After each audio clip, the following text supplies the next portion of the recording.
Hi, this is Michael Waits recording live from the Singapore FinTech Festival 2024. Thank you for joining us for this special edition of Insurance for the New Possible, where we discussed the most innovative ideas in FinTech. We are joined today by Andy Tran, the CFO at Zalopay.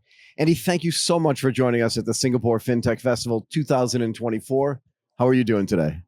Hi, Michael. I'm great. Thank you for asking. This is actually my first time being at SFF, so I'm very excited. I've been here for the past 2 to 3 days, and it's very overwhelming. But I learned a lot. I met a lot of people, like both new partners as well as existing partners like Chubb, and then very, very excited to meet all of you. Yeah. That's awesome. And once again, thank you for having me. It's my pleasure. You can feel the energy here, though, right? Yes. I mean, when you put 60,000 people in a place this size, or Wow, 65,000 people, something like that. Wow. Yeah. Last year was 60. This year could be closer to 70. You can feel the energy, right? Yes. Okay, let's jump right into this. Zalopay. Can you share some of the key milestones of Zalopay's development and journey since it was founded? Yes. So Zalopay, we are one of the largest fintech platforms in Vietnam. Okay. But we're actually a very young company. Right. We only launched our app to the consumers back in 2018. So about 6-7 years now. And through then, through our 6-7 years journey, we've had incredible opportunity to grow. So this year we would be able to serve about 14 million users. It's a lot. And we have 50,000 merchant partners with about 200,000 acceptance points across Vietnam. And one of the very exciting things that we just did recently in July is that we have a rebranding. And it's not just a rebranding, it's a pivot, or is a redirection of our strategy. So we used to be only an e-wallet, but we are seeing the trend of fintech in Vietnam and in the region, and that's why we didn't want to limit ourselves to just be an e-wallet anymore. We want to be at first a payment platform and then a fintech platform. Now, what I meant about that is we want to allow users to use like all sorts of different kinds of money anywhere, everywhere that they have, be it in the bank account, be it with credit card, debit card companies, be it with like money market fund. We want them to be able to use all of that for Zalopay, and that's very exciting. Yes. So now that it's evolved from just an e-wallet into all these other services, do you kind of consider it like a financial services super app? Oh, definitely. And is that part of the strategy? Super app is a tall order. I mean, we kept hearing that word being thrown around a lot, but we want to be obviously we want to be very ambitious, but we also want to be mindful of what we can do, and what we cannot do.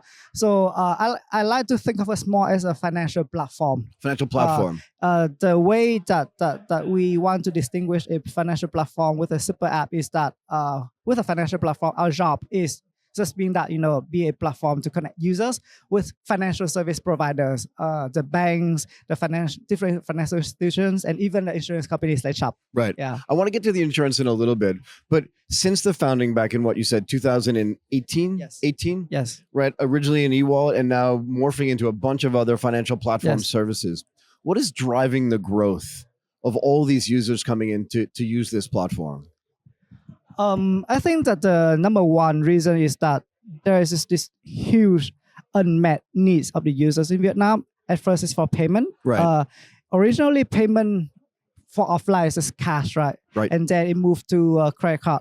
For online, it's mostly credit cards. And I'm not sure if you know, but in Vietnam, only about 5 to 6% of the population have access to credit card. Right. So the word financial inclusivity. I was going to ask you. Yeah, is what really drives us. And it can be an esoteric concept, but when you put it like that, right? When you know that only about 5 to 6% of the population is being served by different companies right now, and you want to step into that void to not just serve them yourself, but to provide a bridge between the different players, the different financial partners that we have, with that group of 17 million users of Vietnam. Wow. Then I think that's where the growth is coming from. So again, starting as an e-wallet, right? Yes. What is the level of stickiness that happens when they use like the next level of financial services? Do you know what I mean? And then they see, oh, this is also available to me. And then they start using the others. What does that look like? Yes. So Wow. So this is a very it sounds like a simple question. No, but it's there's not a at lot all. to unpack here. Please. Let me just take a moment. So e-wallets around the world, they are being regulated, and Yep. rightly so. And one of the regulations in Vietnam for e-wallet is that users have to do e-KYC, obviously, and then they have to link their bank accounts. Okay. And the problem with that for us is that not a lot of the banks in Vietnam have the available infrastructure for that journey to be seamless. Got it. So we actually lose quite a lot of users when they start on that journey, and then when they finish the binding of their bank accounts to the e-wallet, we actually lose a lot of users on that. So now when we come to the user, we say that, hey, guess what? We know that you're having issues here. Right. We want to come to you. Right. We don't want you to learn any new things that may be unnecessary. Now you can just use your bank account directly from your bank apps, and then you can still And access the Zalopay services. Yes, yeah. So that's one of the first thing that we do. The second part, to come back to what I mentioned earlier, right? As I share, really user experience and user flow is the key. Absolutely. And when we design new products or when we talk to our new partners, I may be the CFO, but I really tell my team that the commercial terms is not the priority. Right. The priority is that we have to find the right user flow, the right user experience, and to find the right partners that really place a heavy emphasis on that, similar to what we want to do. Right. And once we find that right type of partners, then we can really drive up the volume. And when you have a huge volume, right? I mean, to negotiate back and forth between the commercial terms it only makes sense when the volume is small. Right. But when what we are focusing on is not on the existing pie, but how to grow the pie. Grow the pie. Yeah. Exactly. Then it can be there is a very strong alignment of interest between Zalopay and our partners. I love this idea. You said earlier that Zalopay is still a young company, right? Even 2018, 2024, not that much time. Yes. But the idea that the CFO is interested in the user experience is a great harbinger of like great things to come, because it means that everybody in the C-level suite is thinking not just how can we make money, but how can we make the experience better for all of our, what did you say, 70 million users. It's really cool. Talk to me a little bit about where insurance does fit into the broader strategic vision. Yes. So earlier we talked about how Zalopay wants to be a financial services platform. Right. And the way we look at financial services needs of our users, we tend to divide into three buckets. Number one is investment and savings. Okay. Number two is lending and borrowing. And then number three is insurance. Really? Right. Yeah. So those are really tied together. Okay. And for insurance, right, again, the opportunity is huge. It's even bigger than what I mentioned earlier. Right now, 5 to 6% of the population have access to credit cards, Right. but even less than that are actually purchasing insurance users. Right. And I can't speak for markets across Southeast Asia, the region, but in Vietnam, the way that the insurance market works is not great. If I have to be honest with you, it's still very traditional. Mm-hmm. It's still very there's still a lot of okay. So there are three limitations that we really want to overcome. Right. Right. Number one is that when people buy insurance in Vietnam, there's a lot of external pulling factors for them. But I mean insurance agents. Right. So that's fair enough. The traditional and still now the vast majority of how insurance policies are sold. Right. The internal motivations of the users to actually want to buy the products is very low. Okay.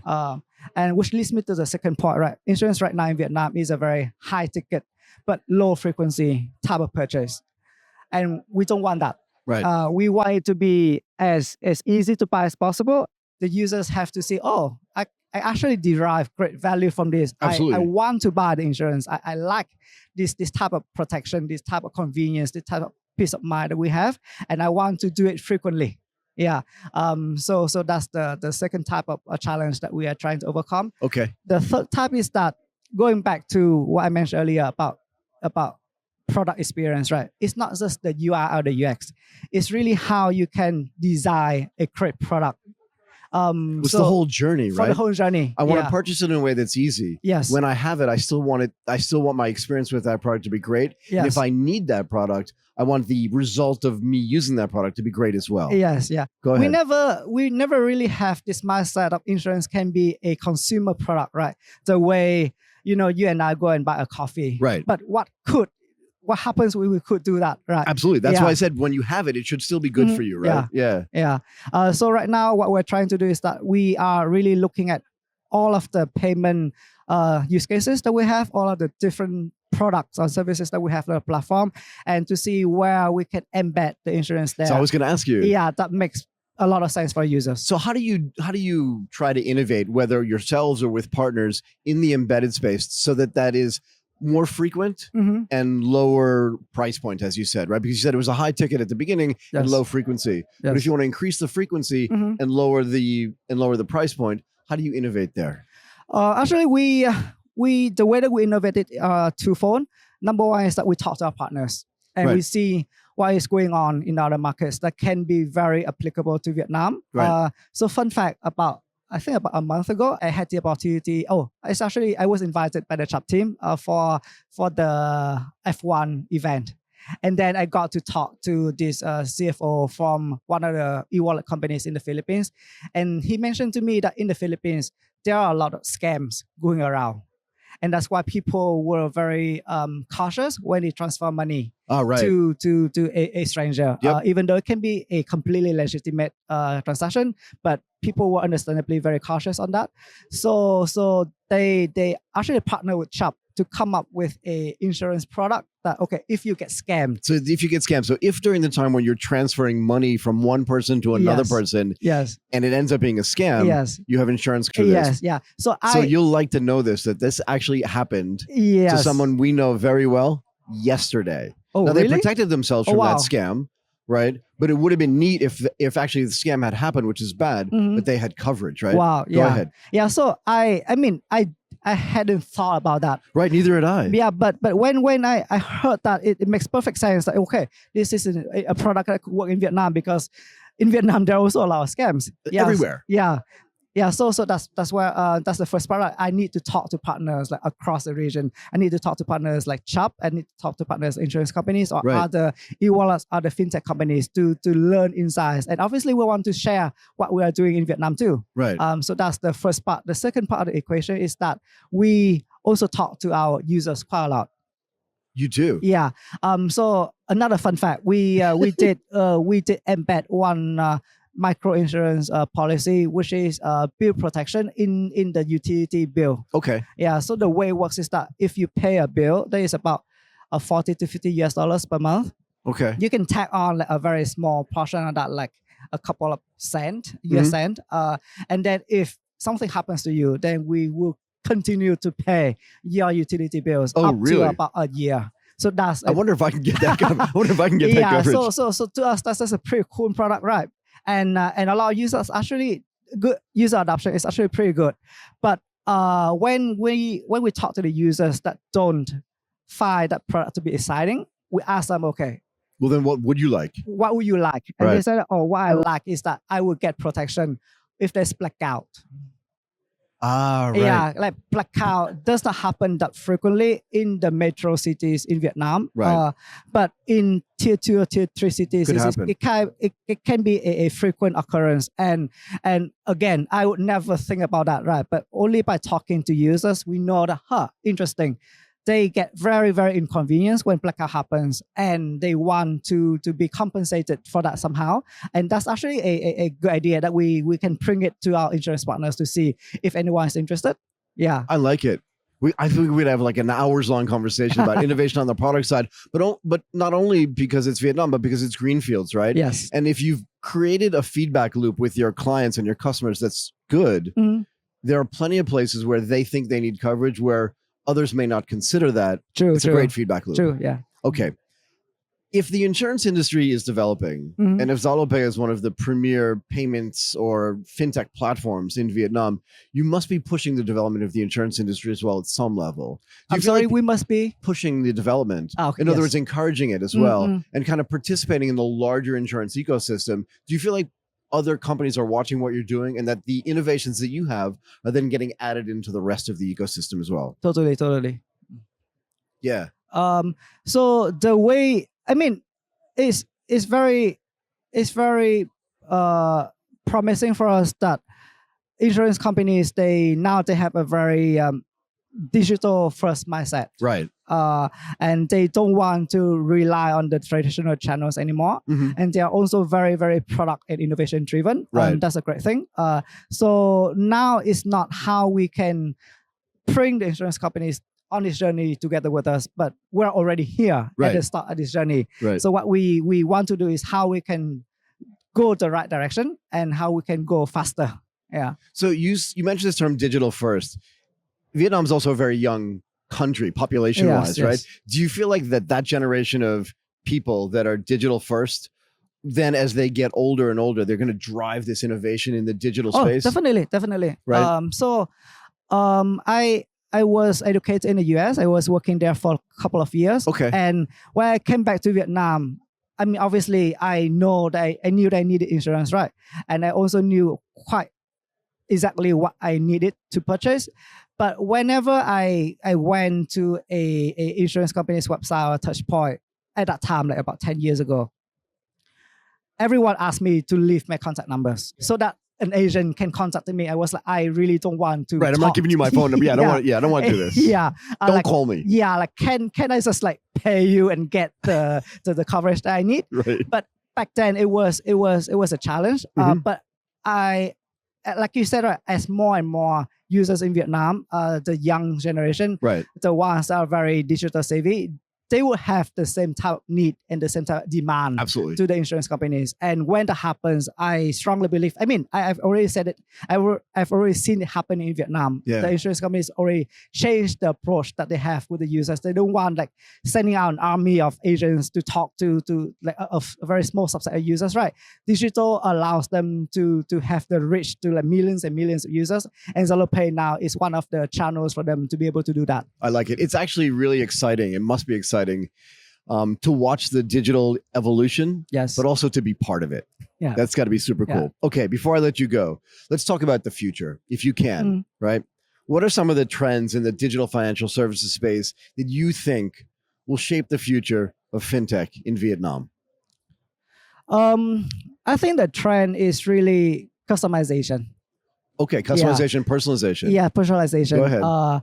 So for the three buckets of financial services that you talked about before, that we mentioned earlier, right now there's not a lot of customization going on. Let's be honest, right? I will have a completely different profile, risk profile, investment saving portion profile, and insurance needs than someone else that may on paper look exactly like me. Right. And the way that we can really know the person is not based on demographics anymore. Demographics it doesn't matter if you're 35 and have one kid and work at a bank. it may not mean anything, actually, right? But the way that we know the person should be based on their behavior. Right. And as a fintech platform and primarily a payment platform, we have that. We know how a person is likely to spend. Like for example, myself, right? I like to eat. We all do. But I like to eat like very exotic food. And and my payment company, if I give them the consent, should know about that. Right. And they should be able to deduce things about me that I may not even know about myself to come up with products from me. Right. Yeah. So customization is really, I think, is what very exciting for us right now. So remember, you talked about this feedback loop, and I'll let you go after this, but you talked about this feedback loop. Are your customers asking for personalization? Oh, definitely. Okay, that's really interesting. They definitely are. Yes, yeah. So going back to my example about the blackout insurance earlier, the person that told us that actually said that I moved around a lot. So I don't quite need the coverage for utilities protection. Right, because I'm not in the same place for a long enough period of time. But when I'm working... that's why I need the protections for the blackout services. So, I mean, he doesn't say it like I need personalization, right? No one will say that. It's so unnatural, right? Yeah, it's not in their lexicon, right? But the way that they respond to us, the way that they use this product versus that product tells us that what they really need is actually personalization. That's really great. This has been a very exciting conversation. Exciting times ahead in Vietnam. Yes. I really appreciate you doing this. Andy Tran, the CFO of Zalopay. Thank you. Awesome. Thank you very Michael. much. Yeah.